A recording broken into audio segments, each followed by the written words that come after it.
جوزي كل يوم بيجبرني ان انا اعمل بايده حاجة.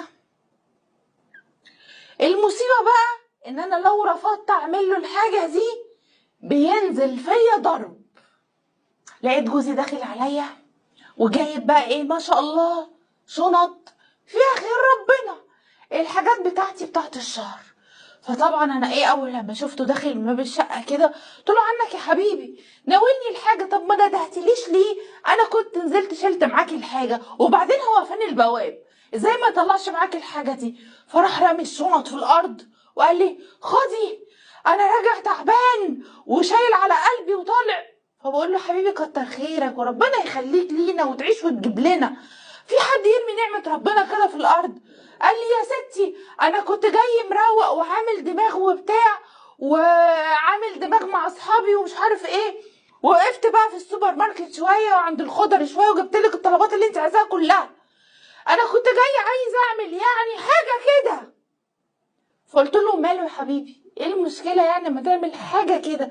قال لي ما خلاص انا حاسس ان انا خرجت من المود بقى بالشراء والمروح هنا وهنا، اخش في المود انا تاني ازاي دلوقتي وابسط نفسي ازاي؟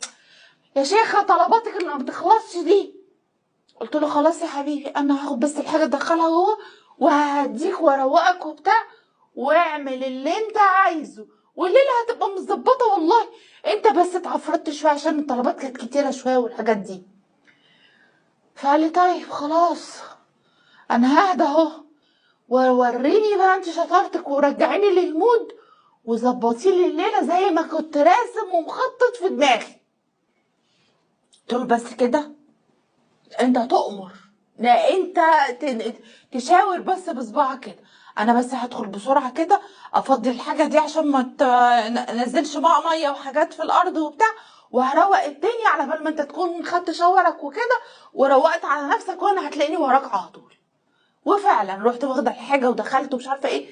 المهم خلصت الليله دي ورحت داخلاله، لقيته بقى قاعد على السرير ومستنيني وبتاع.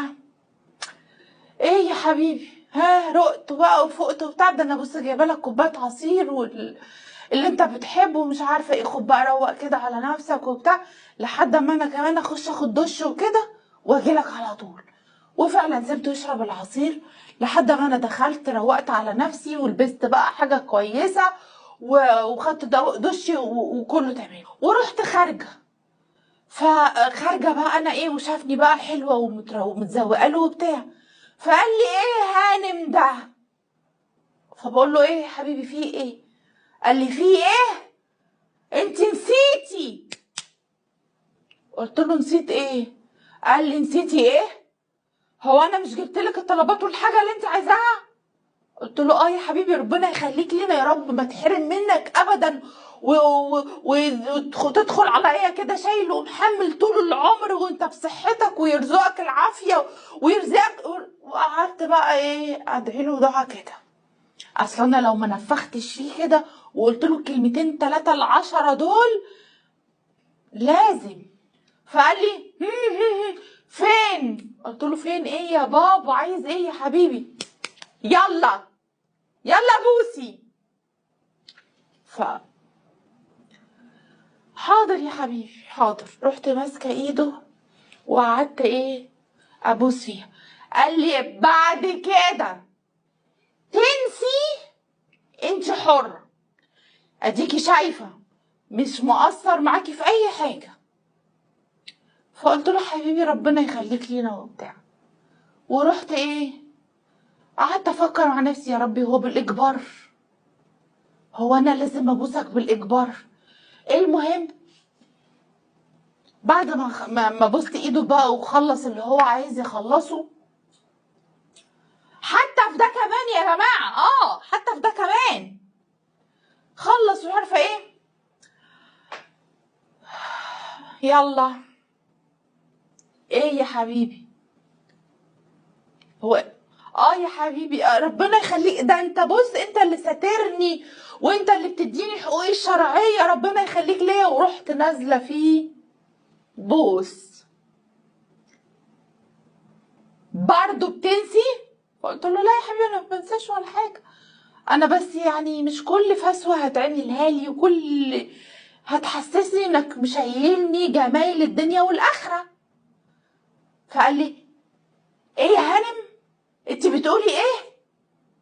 قلت له لا يا حبيبي ما بقولش حاجه، بقولك حسك في الدنيا يا قلبي. ورحت سايباه وقايمه. قلت يا ربي هو ايه النكد اللي انا عايشه فيه ده؟ هو انا علشان يوديني مشوار بوسي، يشتري لي طلب بوسي، حتى في علاقتنا الزوجيه محسسني ان هو بيجب عليا برضه بوسي. في ايه؟ في الطلعه وفي النازله ليل ونهار ابوس. ماشي انا ابوس وكل حاجه بس بمزاجي من حبي ليه.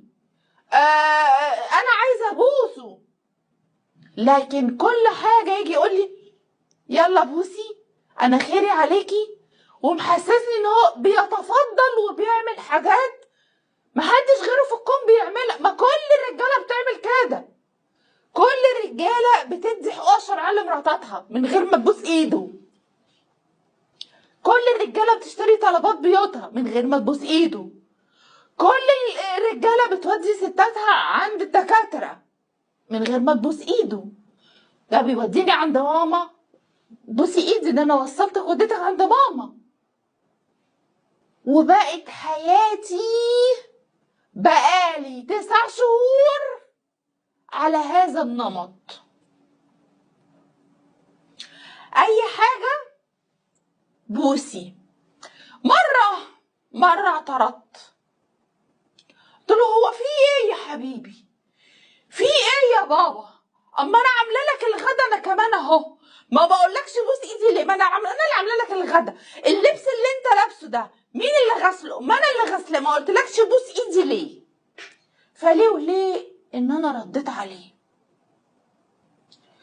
راح جايبني من شعري ونزل عليا بالاقلام، وكان في اول جوازي خالص. فانا دلوقتي انا مش عارفه اتصرف معاه ازاي. يعني حتى لما فكرت ان انا اتعامل معاه بالمثل مستحيل. يعني يبوس ايدي هو كمان، يعني كل حاجه ما اعملها له يبوس ايدي هو كمان. البني ادم ده انا خلاص مش عارفه اتصرف معاه ازاي. ولفيت وشفته ناس كتير وبتاع، انا ما شفتش واحد زي جوزي. في واحد يا جماعه محسس مراته ان هو بيجبي عليها وخيره عليها كده، ولا مش هو ده الطبيعي يا جماعه اللي اتربينا عليه كلنا؟ انا عمري ما شفت ابويا بيعمل مع امي كده، ولا اخواتي اللي متجوزين، ولا اصحابي، ولا اي حد في الدنيا. في حد عندكم شفتوه بيعمل كده مع مراته؟ كل فتفوته بوسي ايدي. وزي ما قلت لكم احنا بنبوس محبه والله، لكن مش بالامر ومش بالاجبار. وليه محسسني ان انت بتنعم عليا؟ انت مش جايبني من الشارع. فانا دلوقتي انا مش عارفه اعمل ايه معاه، اتصرف معاه ازاي ده؟ يعني بني ادم بالمنظر ده اكمل معاه حياتي ازاي؟ ولا اخدها بقى من قصرها من دلوقتي واتطلق واخلص؟ لان انا مش لاقيه له حل. فقولوا لي يعني لو عندكم حل قولوه لي. لو عندكم حاله زي كده اتعاملتوا معاها ازاي؟ طبعا هو اكيد عنده نقطة او حتة نقص. زي مثلا ايه؟ وهو صغير مثلا كان بيخدم البيت كله، واللي هو ايه كانش حد بيقدر خدماته دي، اللي هو بيعمل طلبات مثلا بيشتري حاجة لأهل البيت مش عارفة ايه. يعني يا عم هو انت كنت عملت ايه يا اخر حاجة انت عملتها؟ فهو البني ادم المتعنطز فيها زي ما بنقول كده، او اللي بيحسس ان هو الكون بيدور حواليه ومتكبر وبيجبي فعلا على الناس ومش عارفه ايه، ده اكيد بيتعامل مع الناس اللي بره برضه في شغله بطريقه مش حلوه فيها انا. يعني ان كان بيعمل معاك انت كده فهتلاقيه بيتكلم مع الناس اللي بره في شغله او في حياته بتناكه بغرور. فده عنده عقدة نص وش. دي عقدة نص وش، يعني في حاجة ناقصة في حياته بيطبقها بقى بيطلعها. وده مريض، يعني ده هو كده وصل لمرحلة المرض. هو طبعا لا بيجبي عليكي ولا كل اللي هو بيعمله ده واجبات طبيعيه جدا. لا تستدعي ابدا ان انا طول الوقت امسك في ايه. انا هعمل لك كده انا عشان بحبك ابوسك من ايدك من وشك من اي حته بقى ماشي. لكن لو ما عملتيش كده يجي يلا بوسي انت ازاي نسيتي. ايه ده في ايه؟ ده من الاول ده اللي كان عايز يذبح له القطه، ده اللي كان من الاول كنت رفضتي كان. لكن لقاكي انتي خدتي الموضوع وعادي وبتاع، فقال لك خلاص بقى ايه، ركب ودلدل رجليه.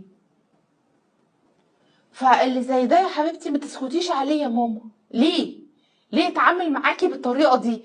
اولا اللي بيعمله ده واجب عليه، ده شرع الله، ما بيعملش حاجه مختلفه عن بقيه الرجاله، ما بيعملش حاجه جديده. فده ما تسكتيش ليه ساكتاله؟ فين اهلك يا ماما؟ هاتي اهلك كده واهله. والله اما بيعمل لي لو ناولني كوبايه ميه لازم ابوس ايده. فما تسكتيش عليه وهاتي اهلك واهله وفضوا الموضوع ده. بس اللي زي ده عايزه انا عشان اقول لك يعني اللي زي ده هو طبعه كده مش هيتغير. فانت هتتقبلي بقى كده وتعيشي معاه على هذا الاساس. بس اذ ربما لما حد يقعد يتكلم معايا يا ابني يا حبيبي دي الحياه الطبيعيه وهي دي الحياه الزوجيه، انت فاهم غلط، انت الموضوع فاهمه غلط، ده انت تبوس ايديها هي اللي مش ملزمه انها تغسلك وتطبخ لك وتنظف لك لو اتكلمنا في شرع الله بقى. لكن انت ملزم انك تصرف عليها وتوديها للدكتور وتجيب لها تاكل وتشرب وتجيب لها لبسها وشربها. ده اللي المفروض الموضوع اللي يتعكس، انت اللي تبوس ايديها. طبعا احنا ما بنقولش كده يا جماعه، يعني بوسوا بس بوسوا محبه. فلا اعملي له وقفه، هاتي اهلك واهله. والله يا جماعه الموضوع 1 2 3 زي ما حكيناه كده بالظبط، وانا مش انا ما اقدرش اعيش معاه بالطريقه دي وخلصت وخلصي منه. ده ما يتبكيش عليه واحد زي ده كده داخل في امور نرجسيه بقى وعنطزه وتكبر، ده ما يتبكيش عليه. دي يعني اشباه رجال، ربنا يعافينا ويعافيه. وبس كده خلصت حلقتي النهارده. يا رب الحلقه تكون عجبتكم. اللي عنده اي مشكله وحابب يعرضها بنفسه يسيب لي رقم تليفونه، واللي حابب يعرضها بالنيابه عنه يبعتها لي فويس مسج او مكتوبه. اشوفكم في حلقه جديده ان شاء الله. باي باي.